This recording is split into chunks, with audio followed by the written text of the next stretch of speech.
بسم اللہ الرحمن الرحیم۔ السلام علیکم ورحمۃ اللہ وبرکاتہ۔ حضرت عقبہ بن عامر رضی اللہ تعالی عنہ کہتے ہیں کہ میں نے رسول اللہ صلی اللہ علیہ وآلہ وسلم کو فرماتے سنا، جس کے پاس 3 لڑکیاں ہوں اور وہ ان کے ہونے پر صبر کرے، ان کو اپنی کمائی سے کھلائے پلائے اور پہنائے، تو وہ اس شخص کے لیے قیامت کے دن جہنم سے آڑ ہوں گی۔ بحوالہ سنن ابن ماجہ، حدیث نمبر 3669۔ حدیث نبوی صلی اللہ علیہ وآلہ وسلم۔ نبی اکرم صلی اللہ علیہ وآلہ وسلم نے فرمایا، جس بندے نے لا الہ الا اللہ صرف اللہ تعالیٰ کی رضا مندی حاصل کرنے کے لیے کہا، قیامت کے دن اس پر جہنم کی آگ حرام ہوگی۔ بحوالہ صحیح بخاری۔ حدیث نبوی صلی اللہ علیہ وآلہ وسلم۔ رسول اللہ صلی اللہ علیہ وآلہ وسلم نے فرمایا، نظر شیطان کے تیروں میں سے ایک تیر ہے، جس نے خوف خدا کی وجہ سے اسے حرام سے بچا لیا، اللہ تعالیٰ اسے ایمان عطا کرے گا جس کی لذت وہ اپنے دل کی گہرائیوں میں محسوس کرے گا۔ حضرت معاذ بن جبل رضی اللہ تعالی عنہ کہتے ہیں کہ رسول اللہ صلی اللہ علیہ وآلہ وسلم نے فرمایا، جو کوئی بندہ رات کو باوضو سوئے اور پھر رات میں اٹھ کر اللہ تعالیٰ سے دنیا و آخرت کی کسی چیز کا سوال کرے تو اللہ تعالیٰ اسے عطا فرماتا ہے۔ بحوالہ سنن ابن ماجہ۔ صبر کیجئے جنت لیجئے۔ رسول اللہ صلی اللہ علیہ وآلہ وسلم نے فرمایا، اللہ سبحانہ و تعالی فرماتا ہے، اے آدم کے بیٹے، اگر تو صدمے کے آغاز میں صبر کرے اور ثواب کی نیت رکھے تو میں تیرے لیے جنت سے کم ثواب پسند نہیں کروں گا۔ بحوالہ سنن ابن ماجہ۔ نبی اکرم صلی اللہ علیہ وآلہ وسلم نے فرمایا، صاف دل اور سچی زبان والا انسان سب سے بہتر ہے۔ عرض کی گئی، صاف دل والے کون ہیں؟ فرمایا، وہ متقی و پرہیزگار مسلمان جن کے دل میں ذرہ برابر نافرمانی اور بغض و حسد نہ ہو۔ عرض کی گئی، اس کے بعد فرمایا، جو دنیا سے نفرت کرے اور آخرت سے محبت۔ بحوالہ بہقی شریف۔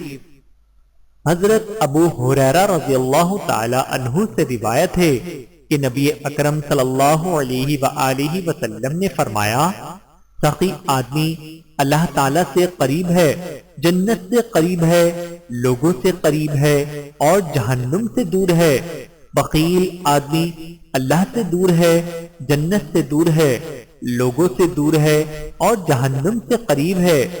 جاہل سخی اللہ کے نزدیک بخیل عابد سے کہیں زیادہ محبوب ہے۔ بحوالہ سنن ترمذی، حدیث نمبر 1961۔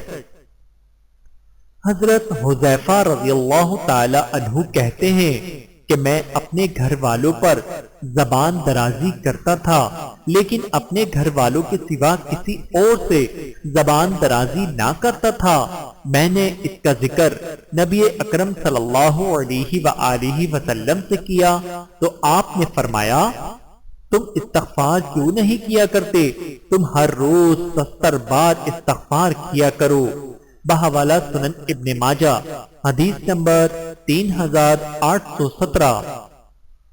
حضرت ابو ہریرہ رضی اللہ تعالی عنہ کہتے ہیں کہ نبی اکرم صلی اللہ علیہ وآلہ وسلم نے فرمایا، کوئی لڑکا اپنے باپ کا احسان نہیں چکا سکتا سوائے اس کے کہ اسے یعنی باپ کو غلام پائے اور خرید کر آزاد کر دے۔ بحوالہ سنن ترمذی، حدیث نمبر 1907۔ حدیث نبوی صلی اللہ علیہ وآلہ وسلم۔ حضرت عبداللہ بن مبارک سے روایت ہے کہ انہوں نے اخلاق حسنہ کا وصف بیان کرتے ہوئے کہا، اخلاق حسنہ لوگوں سے مسکرا کر ملنا ہے، بھلائی کرنا ہے اور دوسروں کو تکلیف نہ دینا ہے۔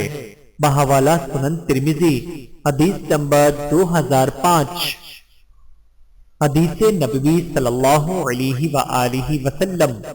حضرت ابو ہریرہ رضی اللہ تعالی عنہ سے روایت ہے کہ نبی اکرم صلی اللہ علیہ وآلہ وسلم نے فرمایا، گالی گلوچ کرنے والے دو آدمیوں میں سے گالی کا گناہ ان میں سے شروع کرنے والے پر ہوگا جب تک مظلوم حد سے آگے نہ بڑھ جائے۔